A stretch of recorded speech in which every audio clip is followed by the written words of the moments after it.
जैकिदा क्या हाल है? वही हड्डी वही अरे खा ले, वही हड्डी वही खा ले। बोलो इतने दिन क्या किया? तेरा नाम लिया तुझे याद किया। He played Mustafa in the first season. Tell me what has kept you with this show for such a long time? नसीब था, अच्छे एक्टर्स मिल गए। जो पहला जो शुरुआत हुआ, जो गाड़ा गया था, तो वो सीट जो है हम लोगों का बहुत स्ट्रांग है।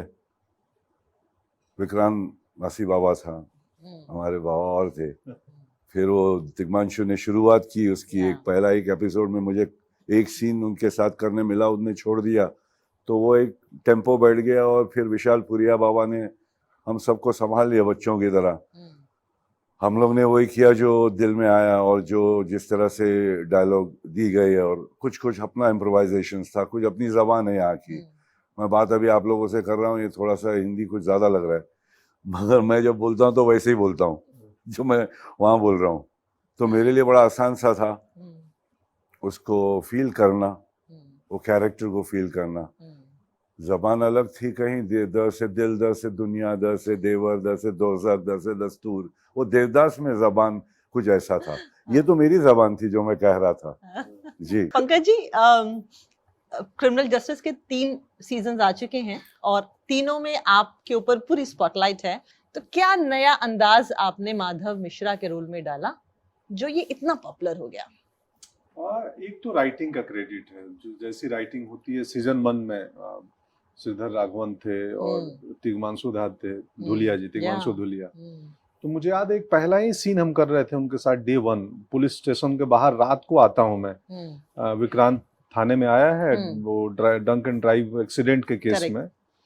तो वो एक वाइड शॉट में उन्होंने बोला ये पासिंग हो रहा है, 2-4 लड़कियां आई हैं पकड़ के, पुलिस वाले आए हैं, वो लगता है देख के कि बार डांसर जैसी होंगी। तो बोले आता है ना तुम में से, आओ हंसते हुए इसको एक चिकोटी काट दो, थोड़ा ऐसा करो कि एक रिलेशन बिल्डअप हो कि माधव मिश्रा ऐसे लोगों के बीच का, इनको जानता है। तो वो 3-4 लड़कियां आती हैं और क्या रे मिश्रा आ गया, तू ऐसे करती है, चुप रहना, तू हट ना, मेरे को उधर ड्रिंक एंड ड्राइव का केस है। तो उस एक सीन से ना अचानक तिग्मांशु सर ने, वो स्क्रिप्ट में नहीं था, फिल्म आते वक्त, तो उससे सेट हो गया कि यार माधव मिश्रा किस दुनिया से आता है, कैसे लोगों से परिचित है। तो उससे बन गया, अब उसमें एक रिलेटेबिलिटी आ जाती है। कॉन्फिडेंट नहीं है आमतौर पे वकीलों को हिंदी सिनेमा में, या तो बहुत ही पावरफुल, वो आ रहे हैं तो दुनिया का सारा केस जीत ही जाएंगे, जैसे अमरीश पुरी दामिनी के, या तो इतना पावरलेस दिखाते हैं कि यार ये इडियट है। माधव वो पावरफुल और इडियट के बीच का है, जिसको जरूरत पड़ती है वो इडियट हो जाता है, और जब वहां जिसको जरूरत पड़ता है तो वो पावरलेस होते हुए भी पावरफुल महसूस करा देता है। नहीं, तो निजी जिंदगी में कभी कोई केस लड़े हैं? ना कभी नहीं। अदालत नहीं गया हूँ आज तक। And Mukul, who's a new entrant in the show, you play Mukul Ahuja, जिसके चारों तरफ अब इस बार कहानी घूमेगी। How did this project reach you and what are you doing in this? Pan India में एक ऑडिशन हो रहा था एक किसी कैरेक्टर किसी दूसरे शो के लिए, तो मैंने बस अपनी प्रोफाइल भेज दी क्योंकि मुझे था कि चलो लेट्स सी क्या होता है। So you're from Kolkata? हाँ, फ्रॉम कोलकाता। And then हाँ, तो वहाँ पे फिर एक एसोसिएट ने मुझे मुकुल आहूजा के लिए कांटेक्ट किया, एंड देन उस वक्त तो था कि अब जाके तो नहीं दे सकता, तो मैंने घर पे वही वीडियो बना के उन्हें सेंड कर दिया, और वो 2.5 मिनट का क्लिप देख के मेकर्स ने बोला कि तुम ही हो मुकुल आहूजा। तो क्या जगुदा, क्या एक ऑडिशन सिर्फ वो 2 मिनट के क्लिप में उन्होंने देखा और बोला कि तुम कर रहे हो। मुझे जो पहला मौका था तो मैंने 10 राउंड ऑडिशन के दिए थे उसी रोल के। रोज लगे कि यार फिर कल बुला रहे हैं ऑडिशन के लिए, एक ही वीडियो में हो गया। सर दिया, पिछले शो के लिए दिया, तो वो जिस एसोसिएट के साथ दिया था उसके साथ 6-7 महीने 8 महीने तक हमारा चलता था। कुछ एक महीने बाद वो कहते थे 4 घंटे बैठ के हम एक ही ऑडिशन के लिए वो करते थे, बट उसमें नहीं हुई कास्टिंग, और इसमें हो गई। जगुदा, your experience while working in criminal justice, you have in the last 30 years or more than that mostly worked in dramas. Subhash Ghai की फिल्मों में आप हमेशा होते थे। उस जमाने में ड्रामा बहुत चलता था, मतलब ह्यूमन इमोशंस।